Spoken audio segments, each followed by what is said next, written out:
नमस्कार. मी किशोर देशपांडे, सावली care centre Kolhapur या संस्थेचा अध्यक्ष म्हणून काम बघत असतो. सावली केअर सेंटर गेल्या 20 वर्षापासून विकलांग किंवा ज्यांना परावलंबित्व आलेलं आहे कुठल्या कारणाने आणि घरी सांभाळणं शक्य नसतं अशा लोकांची शुश्रूषा करण्याचं काम करतं. 15 वर्षापासून आम्ही भिकारीमुक्त कोल्हापूर नावाचा एक प्रकल्प सुरू केला आणि त्याच्या अंतर्गत कोल्हापूरच्या रस्त्यांवर विकलांग, मनोरुग्ण असे कोणीही भिकारी जे दिसले तर त्यांना सगळ्यांना आश्रय देण्याचं काम केलं. आत्तापर्यंत 90 लोक आपण तसे उचलून आणलेले आहेत आणि त्यांचं सर्वांगीण संगोपन, ट्रीटमेंट या सगळ्या गोष्टी आपण करत असतो.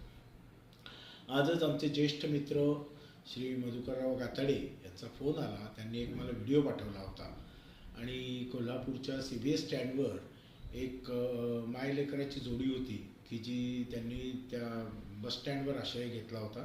त्यांच्या काही कौटुंबिक वादामुळे त्यांना रस्त्यावर यावं लागलं होतं. मुलगा पॅरालाइज्ड आहे आणि आई वयस्कर आहेत, साधारण 60-65 वर्षाची आईचं वय आहे.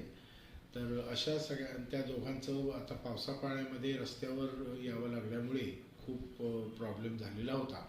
तर आत्ताच आम्ही सावलीमध्ये त्यांना दोघांना दाखल करून घेतलेलं आहे आणि त्याचं पुनर्वसन करण्याचाही आमचा मानस आहे.